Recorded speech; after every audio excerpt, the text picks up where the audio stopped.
Greetings, fellow life forms. May the 4th be with you. Ka-ching. Yeah. I had to get it, darling. Yeah. I had to get it in there. You had to get it. Nanu. And look at us. We're in our matching shirts tonight. Yeah. Oh, darling, It's all fun in the sun, isn't it? Yep. Hey. So good morning Let to me Melinda. Just get my screen going. Good better. morning. Yes, Melinda. Thank you. Good evening Kelly, to Melinda. Thank Good you. morning to Kelly. Yeah. Well. Yes. Strange old week, Linda. A lot of energy shifts going on this week. Right? A little bit of stuff going on, which can't say. But, actually, I've discovered that a lot of people in the month of April, actually, because the frequency of the planet is speeding up and the Schumann resonance there is obvious for everyone to see. What's been happening is in this month of April that's just been, people have been experiencing all the emotions pretty much all at once. Fear, rage, anger, happiness, joy, love, laughter. And it's almost, they've been experiencing them almost from one moment to the next. Certainly, within a day, they've been experiencing these, sometimes over 2 days. It's been a weird old month of April. And I believe that Mercury is in retrograde. The astrologers will be able to tell us. Well, that ain't going to help much, is it? No. So I always say, if there's a time in astronomy that I don't like, or astrology, I should say, not astronomy, it's when there's Mercury in retrograde. Give me Mars in retrograde anytime, because I can handle that one, because it's more predictable with what happens. Because that's usually financial woes. So at least, when Mars is in retrograde, you can sort of get used for that one. But when Mercury's in retrograde, it's like coming at you from all sides. I don't know much about this. Is Mars the warrior planet? Yes. It is. Yes. So in theory, if it's in retrograde, then it's calming itself down a little bit. Yeah, but when it's all good and sweet, it's the warrior, which means that we're going good in our job, we're going good with our finances, we're going good with our family, because we're warriors, so everything's in happy days. But when it goes into retrograde, that's when wars break out and things break down. So, financial, your car will break down, or petrol prices will go up, or other things where it's just like, oh my gosh, I've got a budget now for that. So that's Mars retrograde, because it's more easy to understand rather than Mercury, because Mercury is just a pain in the butt, and I'll go there, because it can be anything. It could be that you don't sleep. It could be that you're getting headaches because you're waking up and getting downloads. It could be car, financial, work issues, or family, or anything. So it's a mixed bag when Mercury does its thing. Well, I was much happier, Linda, before I understood the very little bit of knowledge that I had about it. I was much more blissful going through all this ignorantly. And that's right. I like taking the bliss pill a lot, There's some days where I go down the rabbit hole. Someone will just say something random, and I'll go and start researching it, and you think, whoa, why did I do this for? Because now I can't let it go, Wow. And that's, every day I'm on, like one of the things I'm watching at the moment is the Johnny Depp and the Aquaman starlet. Well, I'll be honest with you. Since I don't have a telly, and since I don't watch the news or listen or read the papers, I knew something was going on with him, because, there's these free papers flying around and you see. But I only had a clue that was going on about a week ago, that there was this court thing. And it seems to be doing the circuit right now. Well, let's just go there, Mike. No relationship is ever black and white. There is never even though when they were only married for about 14, 15 months, there's never one party who's right and one party who's wrong, okay? But she had the perfect opportunity to just simply walk away. Mm-hmm. She could have said, the relationship's done, I'm over it. Yeah. Like, me with my ex, right? I ended up dying, for goodness sake. It doesn't get much worse than that. Mm. And I simply left with 2 suitcases and said, see you later, sort yourself out. Yeah. She had that opportunity. Yeah. But since their divorce 4 years ago, she's making his life absolute hell. Mm. So it's showing that she's manipulative. It's showing that she's hell-bent on not facing her own issues, where she wants to blame others for what happened to her. That's a familiar story. Yes. A lot of people blame others for what is happening in their own lives. Yeah. I like talking about my old stalker. Hello, if you're watching, go and sort out your own trouble. Don't encourage it, Linda. Don't encourage it. But the biggest thing is, it's not just me personally, Mike.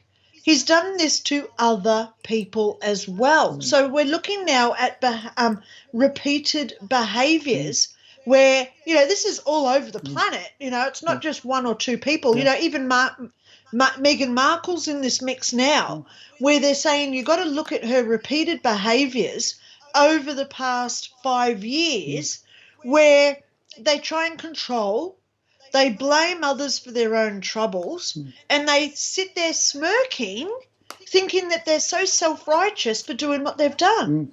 And there's a lot of people on the planet now doing that, which is like we were saying off air, this whole pyramid of that conformity, if you want to call it the conformity of, because I've got to watch my words, obviously, because we're on social media, but when it starts to crumble, it's not just crumbling from the top of the pyramid, it's crumbling all throughout, where it's now imploding. And that's what we're finding with these people out there. They've done their work for 20-odd years. Meghan Markle, I'll just talk about her for a minute. She was this big actress. Her life was going well. She'd been married. Everything was rosy, in the media. I mean, we don't know what happened in real life. But then, kabang! And her life is now imploding. I look at my stalker, now that I'm finding out that he's doing this to other people as well, his life is imploding. Then we look at the Aquaman starlet. Her life now is imploding because the people who aren't on the right side of the fence, our lives are going great. Well, our lives are going great. As you know, I'm doing a talk soon, and it's on ascension into 5D, the 5th dimension or 5th density, whatever you wish to call it. One of the things the universe is showing us right now is this division, separation, projection of ego, righteousness, all of this. It's been, and it's also showing, it's revealing that this 3D structure that we live in is crumbling. Both absolutely, and truth is being revealed, and both privately and as the collective, and it's being revealed. All what we see that's going on now is not unusual. It's just it was always happening underneath. That's right. Now, and they've brought it out to the surface. And that's right. People. I've been saying this for months. True colours are coming out. So that means the same what you're saying. Whoever you were on your inside, it's now coming into the outside. I've long said if you're really a greedy, selfish person, you are going to be seen for that person. Your true colours are going to come out. But I look at your life. I look at my life. I look at even the people that we live with. You've got your wife. I've got my daughter. Look at how our lives are going great. And then you look at these other people who are, oh God, do I dare just call them sheep? I don't know. I'll just call them sheep to be polite. But you've got these other people and their lives are imploding. Yeah. You know, because they're in the wrong energy. So, you know, if you've got this person, their lives are all going downhill, and then you've got this other side, you've got to look at the energy of what's running both sides.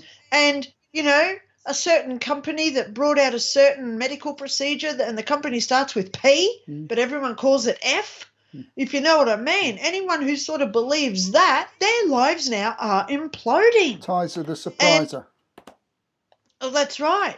You know, how many times can we throw it down people's throats? Heart attack, strokes is just an adverse reaction. But now people are getting AIDS, and now they're getting adenovirus. Now, for those uneducated, and the company starting with F, they came out last week and said there is a live ingredient in the jabs, and it's adenovirus. And now, if you look at what is adenovirus, it's hepatitis. So there is a live hepatitis strain in this medical procedure, and people are wondering now why they're getting liver diseases. So, oh my God, I'm over trying to wake people up to this, Mike. Yeah. You know, autoimmunity deficiency. Yeah. I've been saying that for 2 years since it started. This is what we're going to see, you know, Freddie Mercury type stuff, where and nobody believed me. No one, all my family and friends, well, not my friends because they haven't had this thing, but a lot of people smirked, criticized, and put me down.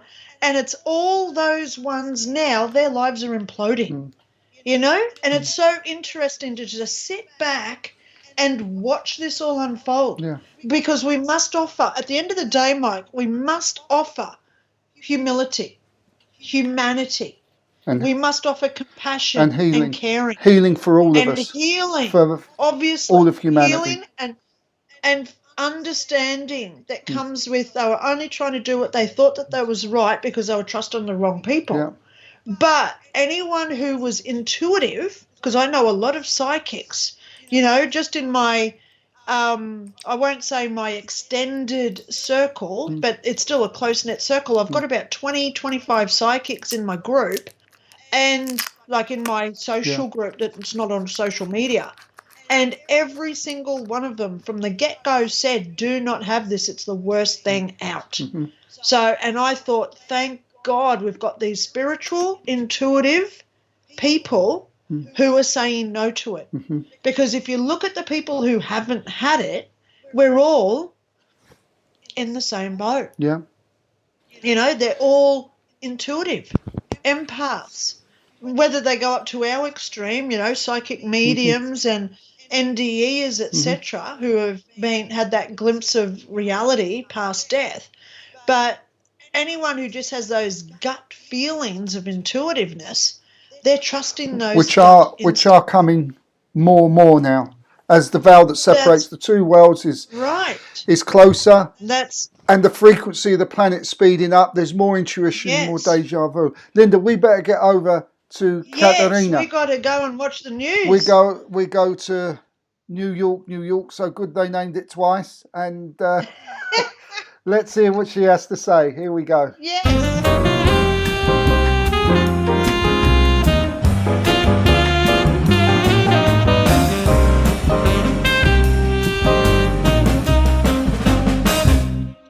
Hi, my constantly curious, constantly searching friends. It's me, Caterina Campagna, and I'm here to bring you the news today that we like to call the open door segment.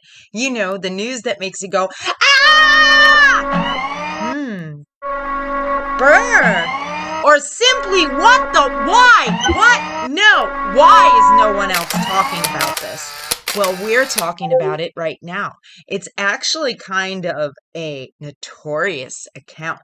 It happened in Key West, Florida in 1933. It really began when Dr. Carl Tangler met a woman that he was immediately overwhelmed by, and he did receive supposedly visions of. Now, it starts when the German-born doctor went to Genoa, Italy, and he started to receive visions from a deceased noblewoman of German descent as well.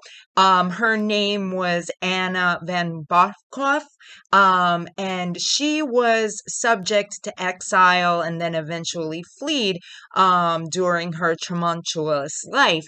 And she had died in 1795. And in Genoa, Italy, our young doctor received a vision from this woman describing the love of his life, a dark-haired woman that he would just absolutely be enamored by. And as luck would have it, in 1931, the doctor felt that he found the love of his life that he had been promised. Her name was Ellen Milagro, known as Helen. She suffered tuberculosis and was brought to the doctor's hospital, Marine Hospital in Key West, Florida, and he performed x-rays on her and immediately became under her spell, as many other locals were. Now, she was taken home out of the hospital, and he still continued treating her and seeing her. And when she eventually passed in 1931, he was devastated and even paid for her funeral expenses and burial costs. In 1933, it is said that he dug up her body, embalmed it, as a doctor can, and put all her bones together as people with medical knowledge, I guess, can do, and did a death mask of her face and kept the body in his house and lived with her decomposing corpse until he perished in 1952 at the age of 75. From the infamous to the iconic, the ghost stories of celebrities are ever fascinated and ever rife with lore for us to explore. I didn't even mean for that to rhyme. Things just happen sometimes, right? So let's get on with it. Miss Joan Rivers, who was a comedy genius and beloved by so many, as well as some that crossed over before she did. Now, the comedian's death happened sadly in 2014, and she left her glorious penthouse apartment behind in Manhattan, which was purchased by Middle Eastern royalty. I believe it's back on the market though now. But anyway, when she first moved in, the beautiful, luxurious place that it was in need of a lot of help. And not just nails and a coat of paint. I'm talking about it had to be exercised in a certain way, that is. When the comedian first moved in, the ballroom section of her apartment felt noticeably cooler than anywhere else in her apartment, and her dog refused to go in certain areas of her apartment, just refused. He would just bark and bark, and she couldn't pull him in as much as she tried. And she noticed other odd things like lights turning on and off. For some reason, Joan was led to the basement of this building, and she happened to find a picture of a woman, an old portrait. And she asked around, and people said, "Oh, that's Mrs. Spencer. She happens to be the niece of J.P. Morgan Chase." And she put her picture prominently in the ballroom and started to place flowers by her. it became a kind of communication, and the spirit of Mrs. Spencer, who in fact lived in this apartment prior to Miss Joan Rivers, started to like the attention, and she loved the flowers, as was later confirmed by the voodoo priest. So as long as Joan kept on displaying the picture and placing flowers by it, there was no longer any cold spots or any odd occurrences, any unexplained occurrences within her apartment. That's it for today, folks. Thank you so much for your attention, your interest, and thank you so much for watching. My name has been Caterina Campagna with the Open Door News. And remember to stay happy, stay hopeful, stay curious, my friends.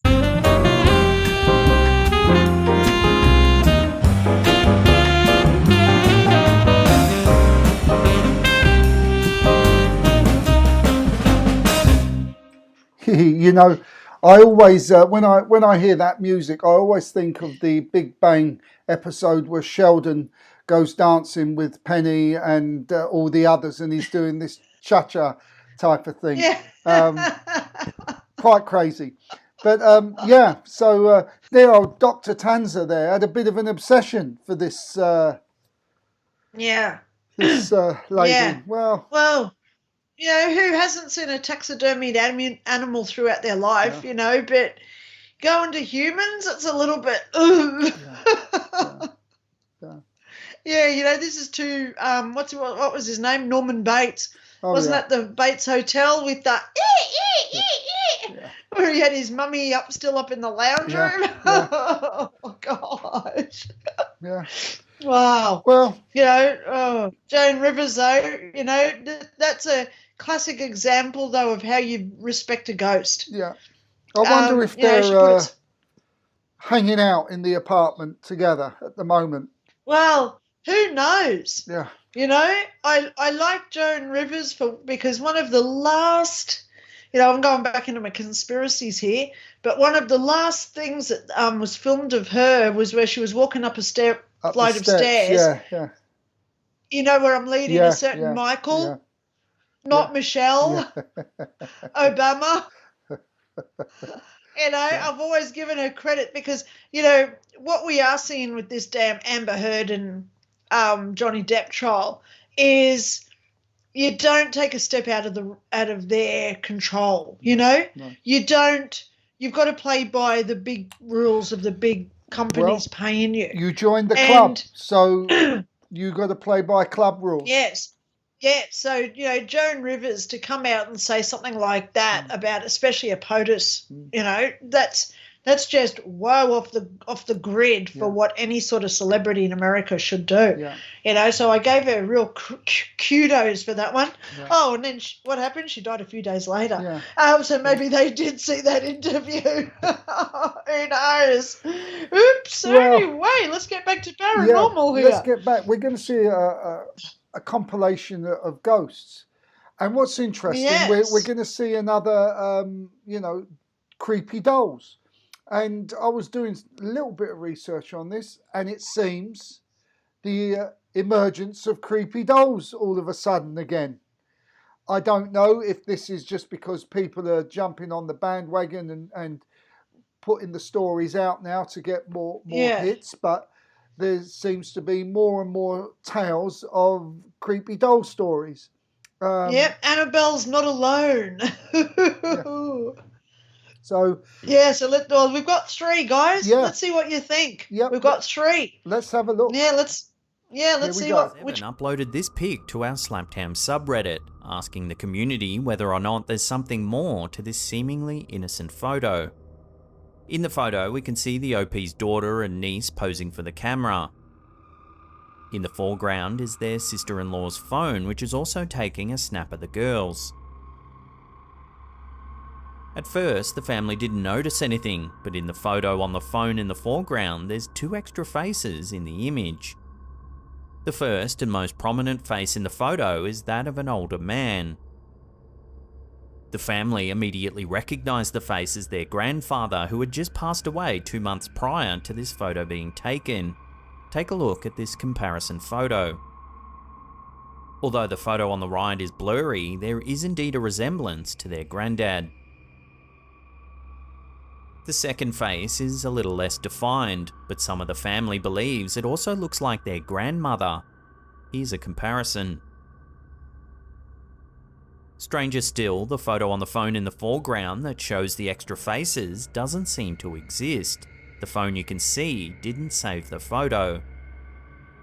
The OP is also adamant that nothing's been tampered with, and given the fact that it's a photo of a photo, it would be pretty hard to manufacture anyway. So what do you think? Are the grandparents making contact with their family, or is it just a case of a strange blurry photo? The resemblance of the grandfather is certainly there. Their human-like features can be creepy enough, but it's when you think you see one move by itself that it can become downright chilling. This footage, captured by Holly Armstrong 20, appears to confirm the worst nightmares of many. In the clip, the camera holder begins to zoom in on the top shelf in her closet. Little is discernibly visible, apart from the legs of a rag doll protruding from the darkness. It quickly becomes apparent as to why the camera holder is filming, when the doll's feet begin swaying from side to side as if it's tapping its heels together. Oh my god. Oh my god, oh my god. Oh my... While it's possible that the doll's being manipulated by a piece of string, there's certainly something very unsettling about its movements. Oh my god. Oh my god, oh my god. Oh my... Whether or not this video shows something supernatural is unclear. Very scary things lurking in the dark. This footage, taken from a CCTV camera, shows a dim room that looks like a large kitchen or cafeteria. At first, everything in the room seems normal. However, that quickly changes when an abrupt flash of light appears near a closed door.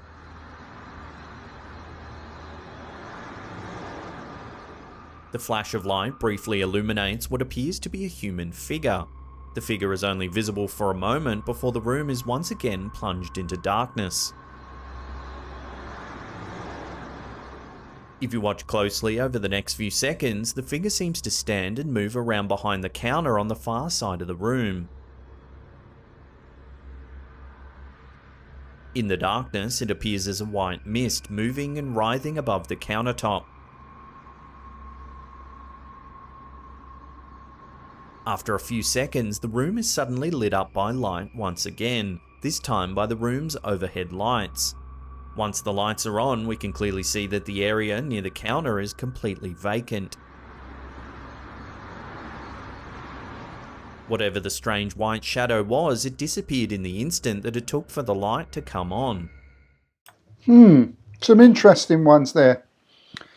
I'll give you my thoughts. Well, let's go there. Let's start with number one. Number one. The two girls in the photo. Well, I know Spirit have the technology to implant a face on a phone. That I'm very sure about. So I can very well believe that this is possible. My only thing about this isn't it a happy coincidence that there happened to be somebody behind her taking a photo, and it just so happens to be looking down and at that phone. It's an unnatural thing to do, because the person behind would surely be more focused on the children rather than the phone. So that is my only reservation about it. Okay, my reservation was yours initially, but when you look at the the actual still photography of the grandfather, and when you put it over that photo that they said, oh, this is a photo of him, it's like nearly identical photo. When they show the one of the grandmother, it's nearly the identical photo. Well, you know what I mean? Yeah. It's almost like they've used the old photo and overlaid it onto the camera. Yeah. You know, because I know that's easy to do in Photoshop. Yeah. So I had my reservations with that one, Mike. It may be real. Yeah, but likewise. I mean, I do know if anyone watches the documentary Calling Earth, Robert van der Broek, when he takes these photographs, he does explain sometimes they will use an image to superimpose, and sometimes it will be the real spirit themselves. Yeah. So it could possibly be. I just think the position of the phone behind is unnatural, and like a lot of these videos we see where in the office ghost or in the house, the camera is too perfectly set to visualize what they want us to draw our attention to. So so what do you guys think? Yeah. True or false? Fake? Real? That's right. We'll see. Could be either, Mike. Yeah. Okay, so let's go over to the next one, the doll in the cupboard. Well, as I mentioned, there's a lot of activity with poltergeist ghosts or haunted ghosts. I do know that once that thought goes out there, it creates an energy, and so more of what you're thinking comes. At first, I thought there could be an air vent in there, which it could possibly be. Yes. But you've got the side clicking and then the forward one. So unless it is string, then I would say that's quite real, considering we have no more information to go on. Well, guess what I wrote down? Go on. Is it a battery-operated doll? Right, yeah. Because if it was a battery-operated doll, and we could assume that the batteries are old or maybe even non-existent in the back of the doll, like Chucky. But if it was a battery-operated doll, you think you turn it off, but it's still on, because the old switches. It may be still trying to walk, even though it's sitting there, which, if you've got it sitting there where it's supposed to do this, and because it's sitting on the shelf, that would make it do that. Yeah. So that's a possibility of it being a battery-operated doll, rather than just a Raggedy Ann doll or the Annabelle doll with no batteries in it. Yeah. Okay? I've got one of those Raggedy Ann dolls here. I'm too scared to look at it, Linda. Yeah. I don't want to look at it. It's all good. Behave yourself. You don't want to know what's in my bedroom. I've got my doll that I got when I was about 4. And then I've also got the doll that Tashi got when she was about 4 as well. So they sit on my side table. Right. But the funny thing is they look into the mirror. So at night when I look into my mirrored cupboards, because I've got, full-length mirrors in my bedroom, it looks like the dolls are looking at me. Yeah, oh, God, yeah. Yeah. So I look at them some nights. Are you moving? And as soon as you turn the lights out, there's a row of red eyes staring at you. Yeah, the eyes. Well, I got Tashi this little walking dog when she was about 2. It was just a little dog, and it would walk about 4 feet, so you could hear it going, that raspy, and then it would sit on its bottom, and it would beg, and it would go, oh, oh, oh, oh, and then it would get up and do, sit down, oh, oh, oh. So it was, and it had these big yellow eyes in it. So you could see it at night. Yeah. So I got sick of it because Tashi used to always play with it. So I thought, I'm taking the bloody batteries out of it. 3 nights later, it started by itself. Well, remember, I think it was Melinda gave an account of the Christmas tree lights that went on when it was unplugged. Yes, I know. Wow. Yeah. See, you can also debunk that, okay? Because, here's my phone, right? I've got it plugged into the charger. If I take this out of its socket in the wall, it still holds electricity in the cable. Right. Okay? So does battery-operated stuff. Yeah. So it still has that charge. It's called charge in the lines. Right. Okay? It's still got that charge in the lines, and that's why things can still work up to 15 minutes, okay? Really? They can go, yeah. I'm not an electrician, but I have spoken to an electrician about it because of Roy's activity when the Origin guy came to my house to check the electricity meter. Because I said to him, how do you explain the lights turning on over there?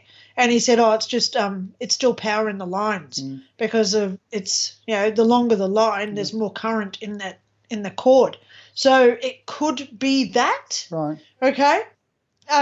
With these objects going on and off. Best way to know, though, is if it keeps doing it. Yeah.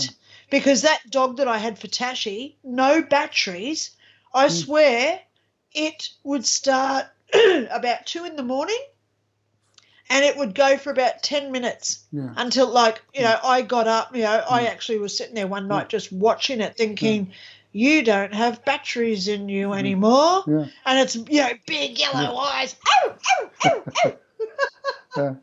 So it went, Tashi ended up throwing it in the bin. Right. 2-year-old picked it up and put it in the bin. What does that tell you about my daughter? She knew something.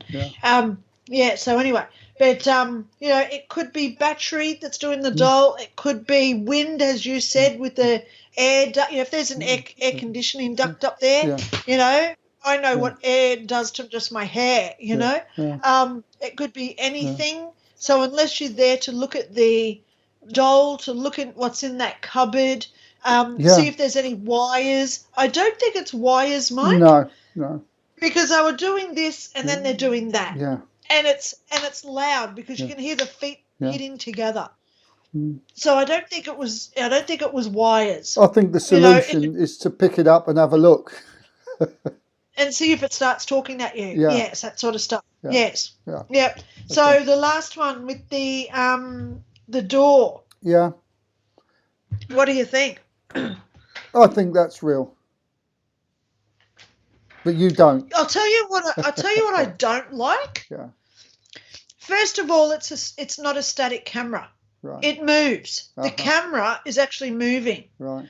So it's someone standing there filming it, which I don't like that. No. It's not a static camera that's just standing there, like a wall-mounted camera. Right. So because there's movement in the actual camera. Right. I don't like that. Right.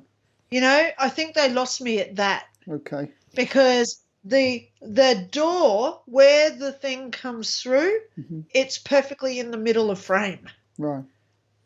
And the guy comes into the room, turns on the overhead, because I've watched it a few times trying to debunk this, right? So it's not just me saying, oh, no, it's not. But there's someone turns on the kitchen light, which you would do, right? You would do that. And then he comes in. I don't know, it seems too perfect for me, Mike. Yeah. No. It seems too perfect. The apparition coming through the door, too perfect. It's too perfect. It's almost like he's coming through the door. So you see the arm sticking out the sides. If it was someone just opening a door, you open a door like this. Why does he have his arms out like he's about to bear hug somebody? Right. Yeah. It didn't make sense to me. No. That it's right in the middle of the screen and it was not a security camera, like a wall mount that's fixed because you can see the wobble in the camera. Yeah. So it's someone holding it. Okay. So that last one, if there was one there that I was going to debunk, I know you like it, Mike, but I think it's going to be the bar one at the end. Yeah. Public said. Yeah. Well, and this is what I appreciate about both of us. And, we are here to debunk and, talk about stuff. So, let's go back to the first one. You were actually saying that you didn't like it because of that camera situation. But I actually like that one. So, we're not saying yes or no, guys, that are watching. We're just giving you guys some ideas on what could be real or possibly and actually created. The only way any of these anomalies that you will know is truth is if you witness it personally yourself. That's right. And then it really doesn't matter what anyone else thinks. I know what I saw. I've taken all the rationality that I possibly can into it. Yeah. And therefore... Well, see, I talk about my ghost photos. Look, there's one. That's one of my ghost photos, right? I'll just bring him down so you can see him. People have said to me, oh, no, that's fake. But I know it's real because I was the one who took the photo. Yeah. But anybody else would say, oh, no, that's fake. So I know my own integrity because I do not ever replicate or create fake videos, okay? Let me just go there, okay? I'll just go there. Do you remember one week, it was about 6 months ago, a guy, I think it was Jeff Soul, he did that fake ghost in his backyard where he had the clothesline. Yeah. He walked into it and he'd disappear, right? The problem with that is as soon as you create something that's fake, it puts the thought into someone's head, if he's done it once, he'll do it again. Yeah. So we don't know the integrity of that event. And I'm sorry that I just said that guy's name, because he's off the grid now. You know, I haven't spoken to him in months and months.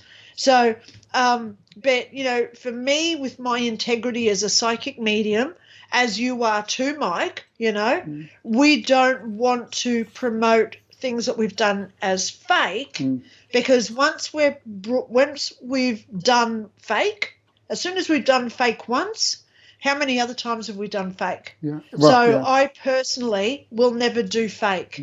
I will never set up a event and say, oh, there's a ghost in my house or something like that, because once you do that, your integrity's down the toilet as a psychic medium, you know? Yeah. You know, so guys, if who's watching, speaking of psychic mediums, which is Mike, he's an elemental medium. Proofs of Survival is Mike's book. That's I'll just bring me. it in closer. That's Mike's book. Look, his photo's in here. Let me just go. There is a photo of you, Mike. Where are you, darling? At the back, probably. No, you've got... Where's your photo? Where's your photo? Or just before the fall. Hang on, there he is. So you can see it's Mike. There it is. Me. His photo's in there, guys. Yeah. Okay, this is on Lulu, LULU.com. Put in Mike Cavalli, and there you go. So Mike Cavalli. So that comes up as the author if you just put it into search on Lulu.com. And there's Mike's book on how to be a medium. And, you know, what I love about this book that Mike's got, he's actually shown different ways of creating this gift, you know. So it's got some tables and some diagrams in there, email readings, how to do that, how to do open platforms. So it's a very, very informative book for anyone who does want to be a medium, starting to connect. So, yeah, it's got my tick of approval. I gave it a review because I've bought it because I've got a copy. So there you go, guys. Poor Linda had to buy it. Had I known, I would have given you a copy. Oh, darling. Yeah, I like to support those who I know has the high integrity, respect in the industry. There you go. Yeah. I'm not going to say much more just in case other people are watching. But, yeah, I always support people who I know have that high integrity, you know, no fake stuff, who I know that I can trust, etc., you know. So I'm happy to promote your book, Mike. There you go. Thank you. It's on Lulu. It's all good. Should we go and time traveling? We better go and look at this time traveler. Yeah. Yes, please. Yeah. So I think you mentioned that we may have shown a similar clip of this guy previously. I'm not sure, but we'll show this again. And I'll give you my thoughts once again, and please, anyone watching, let's hear your thoughts. So here we go. Yep. Time travel is impossible, or is it? This is the story of Håkan Nordqvist, a man who claims to have visited the future. Jag hade varit och jobbat på Öland och kom hem då och gick in i köket. Nej, vad fan. Så det var precis en massa vatten på golvet där då. Tänkte, fan. Ja, det är något rör där under diskhon och... Så jag hämtade verktygen då. Och in där och skulle börja dona och grejer och det och massa. Och nå inte det för det var så långt in i rören där då. Tänkte, vad fan. Jag fick krypa in där och jag bara kom längre och längre in där. Till slut i alla fall så blev det ljust. Jag kunde ställa mig upp på det här. Jaha, och därför jag ser mig själv som äldre då, kanske 70, något sånt där. It would be very easy to dismiss Håkan Nordqvist as a liar if it wasn't for this. Som tur var då, för jag tänkte det här kommer ingen tro på. Det finns inte en chans att folk kommer tro på det här. Så jag hade ju med mig mobilen så jag kunde filma det. Ja, vi stod där och tjafsade lite. Och... Ja, det var riktigt god känsla var det. Hur gott som helst. Let's suppose for a moment that Håkan Nordqvist is telling the truth. If so, is there an explanation? We asked Hans Carlson, professor in theoretical physics. Det finns en massa teorier om att resa i tiden. En sådan teori är tvillingparadoxen. Det finns teorier kring svarta hål. Det finns teorier kring maskhål. En genväg mellan två platser i universum. Enligt fysikens lagar skulle dessa teoretiskt kunna uppstå. Sannolikheten är visserligen inte särskilt stor, men de teoretiska förutsättningarna finns så att man kan inte avfärda det. Nej, men jag vet ju bara att jag träffade mig själv i framtiden och att jag... Nej, men att jag hade det jävligt gött. Sen får ju folk tro vad de vill. Håkan Nordqvist stands by his claim, and scientists can't completely dismiss his story. Even so, the question remains, is this really possible? As Albert Einstein once said, the most beautiful thing we can experience is the mysterious. It's the source of all true science.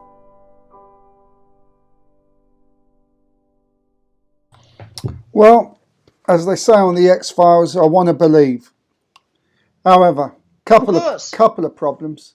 And first he answered my first question about how coincidental that it was filmed, but he explained that.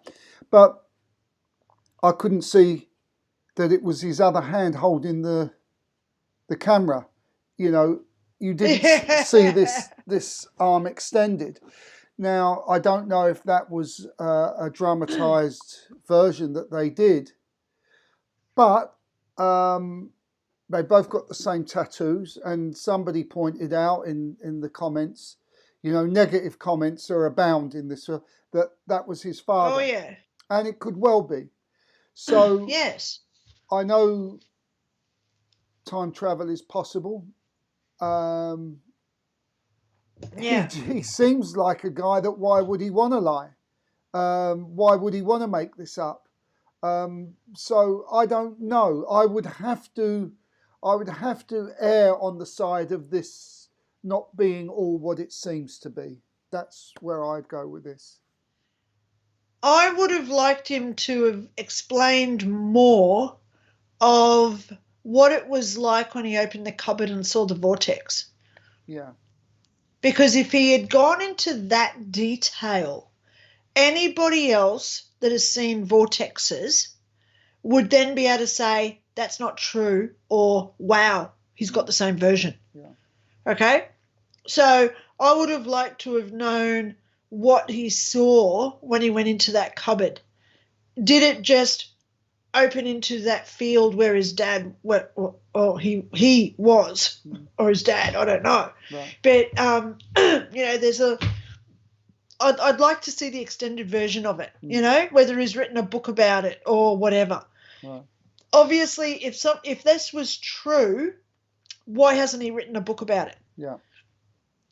Because every man and his dog would be out there buying it. Yeah. So that's something that adds substance to it. You know, you look at NDEs now, look how many books on NDEs are out there. There's heaps of them, you know. Yeah.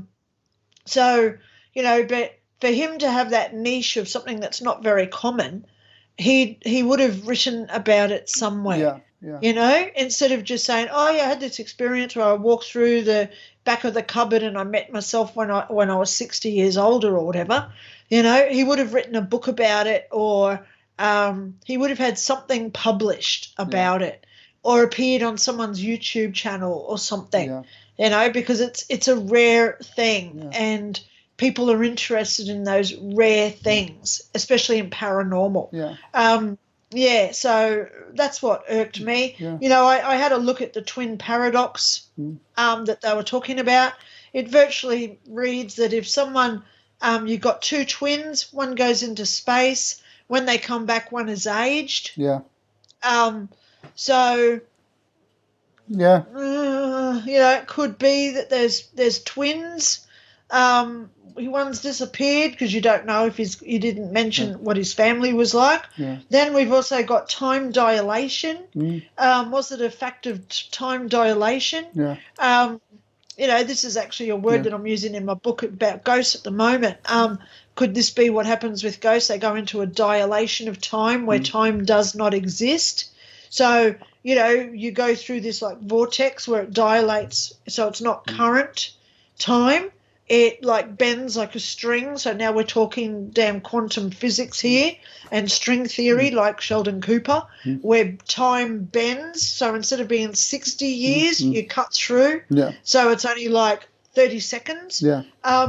So it could be a multitude of things, Mike, because, you know, I was talking to Anna Knapp in Wisconsin, and she said up near her in the Great Lakes of Michigan, there's a lot of activity up there, like a Bermuda Triangle type event. Yeah, yeah. You know, so where does this guy live? Is he near any ley lines or like Bermuda Triangle type glitches in our magnetic poles? You know, so there's a lot of variance here that I've obviously got questions to answer about it. I mean, you know, so without being flippant or funny, he doesn't say if he'd been taking the old mushrooms or the ayahuasca either. That's right. How do you know? So, what did he have for lunch before he started doing plumbing work in the? You know, what made the linky sink? Yeah. So he had to go and fix it. You know, he might have been washing the mushrooms and the tap broke. Yeah. So I think we could conclude that it is quite possible, but we need more info. That's exactly right. Okay. Yes, absolutely. Well, let's but I still press like on. it. Let's press on because we're running out of time. Yeah, we're getting out of Bloody time. hell. So let's have a look at Sam Blair. Samantha Blair, the fascinating story of a visitation in the form of a dream, which proved very, very beneficial for one person. Let's go over, take a look. Several years ago, my friend Linda asked me if I could help her with a project. Now, Samantha Blair tells us in her own words how a dream connected her with a friend across the gap of many years and many more miles. One of those people was my friend Kelly. During the 6 months that I worked with Linda and Kelly, we had an awful lot of fun. We worked hard together and we played hard together. Then about 8 years ago, I returned to Los Angeles, and one night I was getting ready for bed, and I had my radio on. Beloved local motion picture and television personality Kelly Lamont died today in Aspen, Colorado. The young performer was killed when she was trapped in an avalanche. Authorities are still looking for other victims caught in the tons of snow that came. And I heard the announcer say that my friend Kelly had died in a skiing accident in Aspen. Kelly Lamont had a number of feature films to her credit, but was best It was too late at night for me to call anybody and find out if this was true. The show's producers could not be reached for comment. Miss Lamont's family resides in Green Springs, Colorado. She is survived by her parents and a younger sister who is also... Couldn't believe that Kelly had died. I just couldn't believe it. The next morning I got up and I'm listening to the radio and there's nothing on the radio. I got to the office. Nobody's heard anything about it. There's nothing in the paper. I called the radio station. No, they hadn't announced it. So obviously I hadn't heard what I thought I had heard. Unfortunately, the feeling that I had that Kelly was in danger would not go away.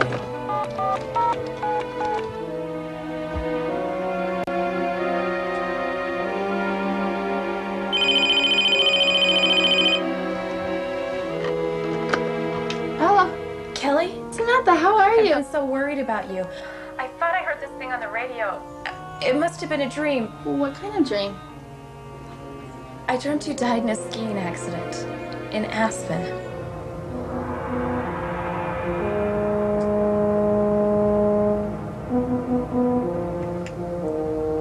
Samantha, you're not going to believe this. I'm packing for Aspen right now. This is so weird. I've been having the weirdest feelings about this trip. I'm so glad you called. I'm not going to go. I'm going to cancel. And when we hung up, I felt this tremendous sense of relief that she had been saved.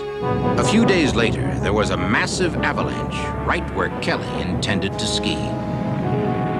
I don't know if she would have died if she'd gone to Aspen, but I feel very much that the warning was true, and that if she had gone to Aspen, she would have been in danger.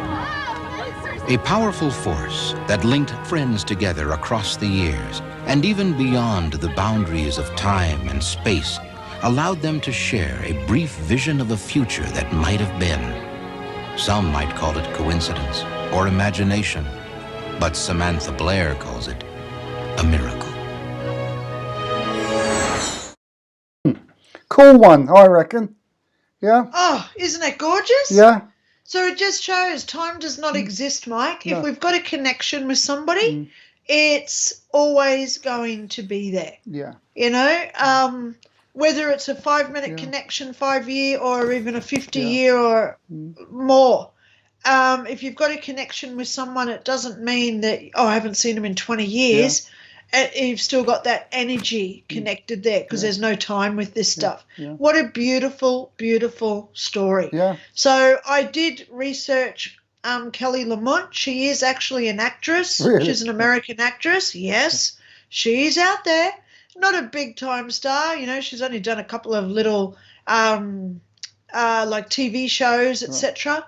But still, this is real. She's it's a real person. Yeah. So she's a real person. You know, I didn't research whether there was an avalanche because we don't know the year because, avalanches occur every year or so. But it's absolutely a beautiful story. I love it.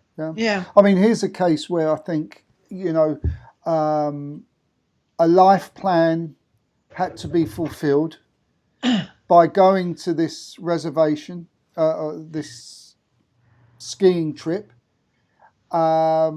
Maybe she wouldn't have died, but maybe her life plan would have been put back. And to experience being caught in an avalanche wasn't part of her life plan.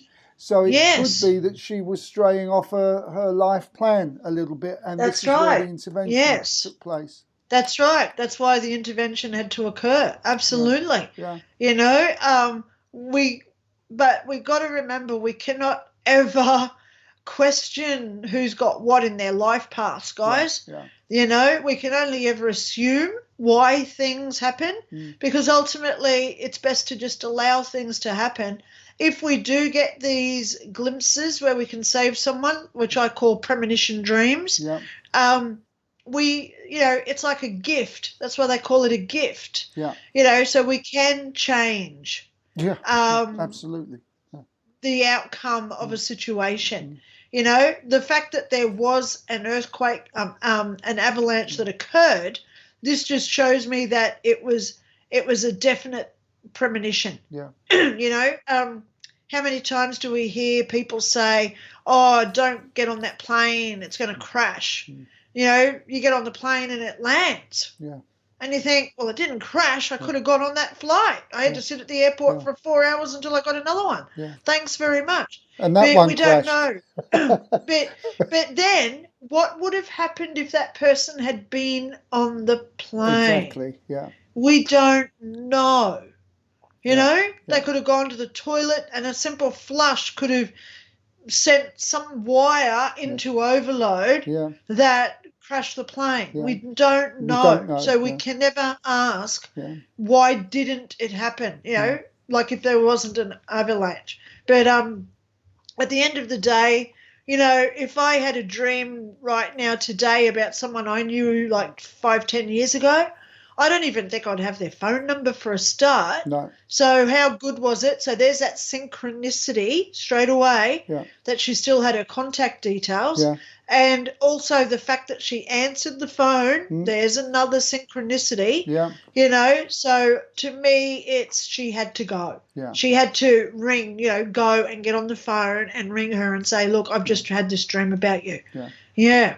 No, good. Wow. Okay. Yeah. Well, as time presses on, let's go there. Tricia Barker NDE. It's in the top 10 of NDE experiences. Her one is up there with Aidan Eben Alexander and so on. So I managed to find a thing she was talking about, her NDE, that was in a reasonable length of time for us to enjoy. So and then let's watch this and let's go and have a look and see what we can say about this. Here we go. I was an agnostic college student on my way to run the Austin 10K. And unfortunately, fortunately, I had this head-on collision on my way to run the race. And I broke my back in 3 places. The spine was compromised and 3 vertebrae were completely shattered. Pieces of the bone were pressing on my spine. I waited in the ER for 17 hours. I remember reading 17% chance of death. I thought, nah, I'm young, I'm strong, I was about to run a race. There's no way I'm dying. So you can imagine my horror and my excitement and my joy when indeed I did die on that operating table. And being agnostic, I assumed that, we just became nothing. That when we died, there was nothing. Maybe our energy dissipated into the grass and the trees and the earth, and that was it. So when I had this deeper intelligence as a spirit, I was shocked because I placed so much emphasis on my brain that when my spirit form lifted out of my body, I was like, oh, I'm so clear. This is truly the true me. This spirit form is me. That body on the table is just a bloody piece of meat that they're operating on that I use as something to take me through this life. But the real me is the spirit. And it was so clear over there, like in those first few seconds. My intelligence felt more heightened immediately. I felt like I could see the entire room. I could see what the surgeons were doing. I could observe a lot and understand a lot of information all at one time. And, we're not limited by eyes that look straight ahead. When we're the spirit form, we can just see everything. Then I saw these angels at the foot of the bed, and I didn't call them angels. And I still, I'm comfortable calling them light beings because they were composed of light. So if you imagine just this flowing energy, it looked kind of like robes. I didn't really see wings. If there were wings behind them, they were just part of this flowing robe, but they looked ancient. They looked incredibly intelligent. They did have a human face and this kind of curly hair that was about shoulder length, but they really could have been male or female. I just looked at them and they were beautiful. The main thing is that their eyes were made of this light, and they communicated with telepathy through their eyes. And that's the part that really got me. I remember thinking, wow, this light not only communicates to me, but it's sending this healing into my spirit form and healing into my physical body. And I remember thinking, those neurosurgeons, I bet they don't realize that the angels are assisting them, because the angels very playfully said, watch this. And they sent this light through the back of the surgeons, through their hands, and it lit up my entire body. And I knew that I'd walk. I knew that I'd run. I knew that I'd have a life after this. And I knew that it was partially because of their assistance. And, this was the 1990s. So you have to imagine that, Reiki is kind of common knowledge, that people use angelic realms to help people heal. At that time, I'd never heard of it. So this looked like the most far out scene, I'd ever seen in my life. I thought, wow. So this intelligence is working through the neurosurgeons for my benefit. How amazing is that? The next part of the near-death experience occurred when the monitor flatlined. And we've all heard that sound. And that beep, I knew meant my body was dead. And it looked a little gruesome already. My back was open. And they also had my hip opened up because they were taking bone from my hip and putting it into my back. And I remember thinking, I don't think I want to watch how they're going to revive me. This is not going to be pretty. This is going to be really ugly. So I left the operating room. And when I was in the hallway, I observed my stepdad get a candy bar.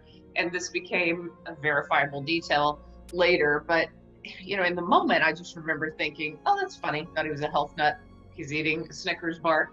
And moved on from the moment. But I hoped that he might be kind to my mom in case I didn't come back. So even though the angels told me I'd walk and run again, I think there was this embrace of the spirit form.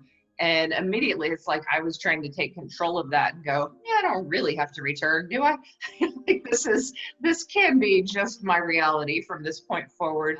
But once you're there, it's not that scary. You know, it's just another reality.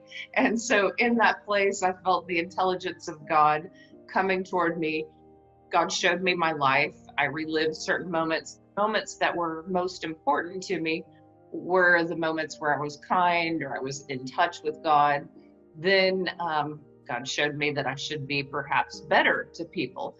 At 22, I was a little judgmental, cliquish, and looked down on some people who actually prayed for me. I didn't like them because they didn't go to my college. They didn't go to college at all. And so I just thought I didn't have anything in common with them. But it turns out their hearts and souls were very beautiful. And I could see this on the other side. And I was embarrassed by how I had acted. And I thought, from this point forward, I'm not judging people superficially. I'm looking at their hearts. I began to hear messages as I was entering heaven, like love is all that matters, all that we take with us, be like a little child. These particular messages seem simple though, and I remember honestly having a moment of like, oh God, please give me more. If I'm coming back, I need something more than a Beatles slogan of love is all that matters. Like maybe you need to give me some formulas or some gifts or something, you know, like this is not enough. Love is all that matters. But what I saw is that when I met my grandfather, he was part of the unconditional love that I'd experienced in life. And he was the only person who had transitioned. When I saw him, he gave me great peace. And I thought, well, all I have is the memories of love with him. I don't have the memories in that place of his dying form, of what he looked like when he had leukemia. I just remember his soul's desire to write stories to me, to connect with me, to be that loving grandfather, to be that figure in my life that showed me that I was important. And that was beautiful. That's all that we had in that realm, was the love that we had experienced. When God said, I'm going to work as a teacher, I was upset. That was not what I wanted to do with my life. I'd grown up poor. I thought, no way, no. Let's just stay here or give me a different mission. And God almost laughed at me. And that's when I was hurled back into my body. Yeah, there you go. One of the most popular NDE experience stories that are doing the circuit. This is a common theme, isn't it? That I don't want to go back. That's right. I look at mine, and when I was talking with Karina, my great grandmother, she actually said you've got to go back because you've got so much to do. But I didn't have a definite you've got to go back, and I didn't have a definite I want to go back. Yeah. It was more of a, what do you mean I've got to go back because I don't know where I am now? It was me like saying, well, what do you mean I've got to go back over to that suburb or that country because I don't know how I got to here? You know what I mean? Yeah. So that was a little bit of a different slant that I had on it. Yeah. Yeah. Then she said, you just got to think about your house you lived in and you'll just go back there. Yeah. Because everything that we think about, we create. Yeah. So it's beautiful. The big thing that I liked about it is the verifiable details. I look at my own NDE when Karina, this is 2001. She said I'd work with the police for 10 years. I did. She said I'd have 2 years off after that. I did. And then I'd be a first aid trainer for 2 years, which I did. So for her to say, we look for those confirmations. And she said, how would I know that my dad went and got that bar out of the vending machine type thing? And then she confirmed it with him afterwards. Right. So he would have been sitting there thinking, you were down the corridor in surgery. How did you know that I was at the vending machine, Yeah. So I love that, what she said about that. Because we all have our own perception, etc., of what happens when we die and where we go and what we see. I don't think there's any two NDEs that are identical. Doesn't appear to be the case with all the NDE stories we've done. The only common theme is the Elysian Fields, if you like, the fields of flowers. Yeah. Seems to be a common theme. And I've said it how many times. It's like there's a big X on the ground. X marks the spot where we all land. It's like, Scotty, beam me down. Yeah, we all land in the same spot. But it's just beautiful when I hear other people's stories and I know that they're telling the truth. It's beautiful. Because you can tell when people are telling the truth because they say things that are just so outlandish that you've got to believe it. Yeah. Very good. Okay. Wow. Well, let's have a look at our final story. This is the work of the Skull Experiment Group. Skull is a place in England somewhere, and this is, you're going to hear some EVP, some electronic voice phenomena. But remember, these people have spent years and years and years doing this. Yes. So it's not a phenomena that happened instantly. They made thousands upon thousands of recordings and meetings. Yeah. And they visited every week or every fortnight at the same time, like we were saying. It was with real intention that they did this. Yes. So let's go over. And I love the spirit at the very end who's speaking. He's fantastic. Here we go. The Skull Group also heard voices through a tape recorder from which the microphone had been removed. Yes, Skull Experimental Group. Experimenting with audio equipment. Yes. Historic moment it is. First record described as an other consciousness or another dimension. They also recorded voices that apparently came directly out of the air, most often that of a British engineer, Reg Lawrence, who claimed to have died in 1942 and possessed a special talent for this type of communication. Here's another actual recording made at Skull, in which Lawrence responds to a question from visiting engineer Walter Schnittger. Do you see any possibility to describe how you can get the air to vibrate that we can hear it with our ears? We do not speak. We think in a language we are familiar with. Yeah. And by some miracle, I have to say, these melodies are transported into your room. Not by me, but by those whose job it is to do that. These discarnate communicators often demonstrated that while their physical bodies may have turned to dust, their sense of humor had not. You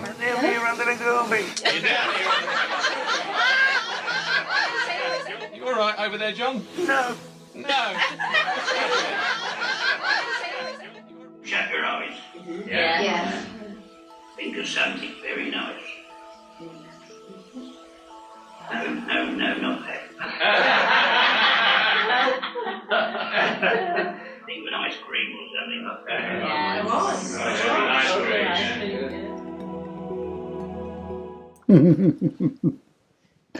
Yeah, quite amazing. Remember, they took the microphone out of that recorder. Yeah. And this group... it's gorgeous.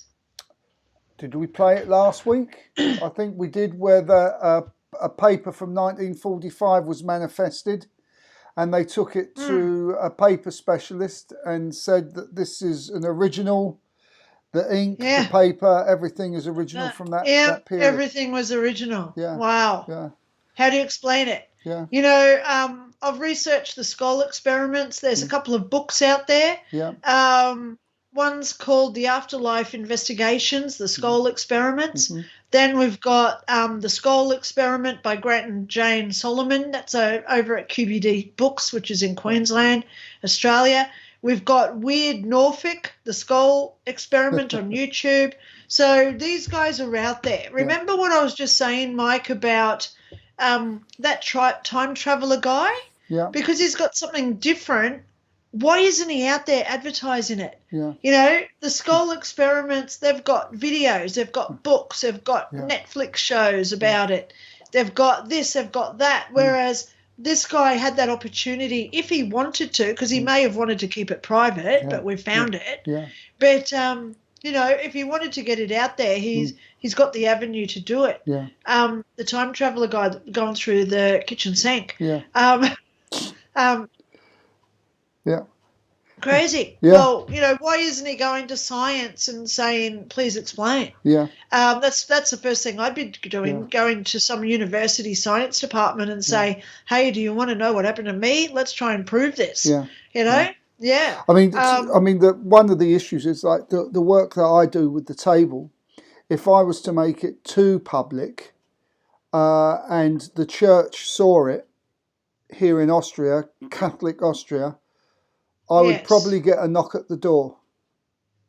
That's right. What I'm doing is not illegal, but in this day and age, you don't have to be doing anything illegal to, be chastised or whatever.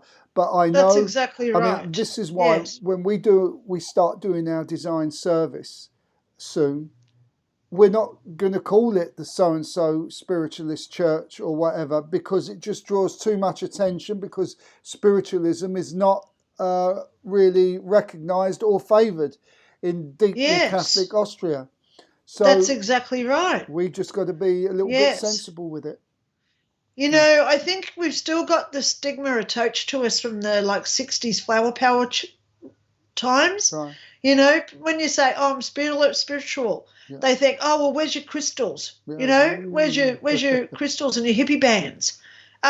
We don't, and that's one reason why I will not ever wear tie-dye clothes, because I don't want to be attached to that stereotype of what happened back in the 70s or the 60s with the flower power trends and the age of Aquarians. But you know, so a lot of people are still old school.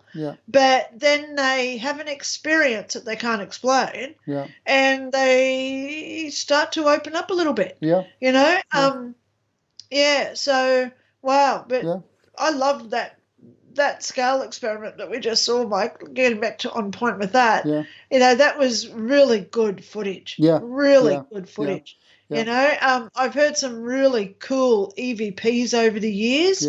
But it's basically just answers to questions, whereas this is, you can tell that they are very highly intelligent. They've still got their characteristics that they had in life, the sense of humour, etc., especially saying, not that, go for the ice cream. You know. Not that. Gorgeous. You know, think about something happy. Hang on, not that. You know, so that's gorgeous, you know, that we've got that. You know, it reminded me of the night my neighbour Roy, oh gosh, it was about 3 nights after he died that I woke up and he was standing at the end of the bed. And I sat up, I realised it was him because I always sleep with the light on, so I saw him there. And I said, "Oh, Roy, how are you?" And he said, "Oh, I'm fine. I just wanted to know how you were. Are you okay?" And I said, "Yeah, I'm great." You know, I said, I'm upset because if I'd known something happened to you, I would have come over and helped. And he said, "Oh, no, it was inevitable. It had to occur." But, you know, you look at the personality that even though he said that just nonchalantly, you know, I wanted to know how you were. It was inevitable. So he's accepted his death, even though he's still there as a ghost 5 years later, and now he's given the new tenants hell. Oh, it's funny. It is funny. I don't want to talk about it. Okay. But it shows their character. Yeah. Pity I didn't get that on tape. Yeah. But for them to have this on tape, showing that personality, that's just absolutely gorgeous, Mike. Yeah. Yeah. Good. Well, Linda, before we go, Yes. what about your book? You plugged my book. Well, Let's see your book. Well, I do always keep it here on my desk because I do like quoting from it, and a lot of that I do. Yeah. So we've already shown Mike's book. I'm just going to show it again for anyone that's just come in now. Here's Mike's book. It's called Proof of Survival. Sorry, I had to go there twice. It's on Lulu. So if you go to Lulu, which is lulu.com, up the little magnifying glass, you put in Mike Cavalli. Where are you, Mike? There you are at the top, yeah. Mike Cavalli. So you just put in Mike Cavalli's name and it will bring it up. I like this book. It's educational. If you want a copy of my book, it's also on Lulu. So you just put my name into the search. There's my name, Linda Kramer, and there's my book. It's got my near-death experience as well as the Teaching of Heaven in there. So, yeah, there's our two books that we're promoting. Get the word out there. If you do, one thing I do like telling people, if you do buy a copy, whether it's PDF version or the hard copy, please come back and leave a review. Be honest with your answer, Don't feel compelled, they want a review, it has to be 5 stars.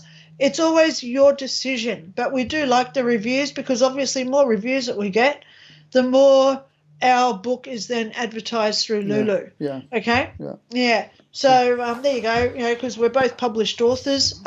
We do a lot of work in the community. Mike's always busy. I'm hardly ever available. I'd like get into my texts when I get texts, but otherwise phone calls just go on the wayside because I've always got something else going on myself, like Mike does, But we love the input. So one other thing I want to just say before we do end tonight, if you do have a paranormal story, a ghost, cool ghost story, you've had an NDE, you've had an out-of-body angelic or out-of-body, or you've been abducted or anything else, please let us know. Sorry, Mike, you know what I'm talking about there because, it's all good. Yeah. Well, I'll just say it because we do have a few minutes. I had an event this week, guys. I don't want to talk about it too much. I'm still getting my head around it, but it was a otherworldly experience is all I'm going to talk about it. So if you've had anything paranormal, NDE, angelic, out-of-body, ghost experience, all we ask is like a 5-minute video. Just start your camera or your video on your computer, film it, send it over to Mike Cavalli or Medium Mike Cavalli on Messenger on Facebook. I'll send it to me and I'll send it to Mike. Come on our show. That's what I'm virtually saying here. We want real stories from real people who have had things that just don't make sense, or like what we were just talking about with Tricia Barker, where it all made sense. Yeah. If you've had some sort of synchronicity occur where you're just in that perfect time at the perfect place, and it couldn't have worked out any worse or better. Yeah. We want to hear those sort of stories. It was, If you've opened up your bathroom cupboard and you saw a portal and you went through and met yourself in 50 years' time, we definitely want to hear that story. Yeah.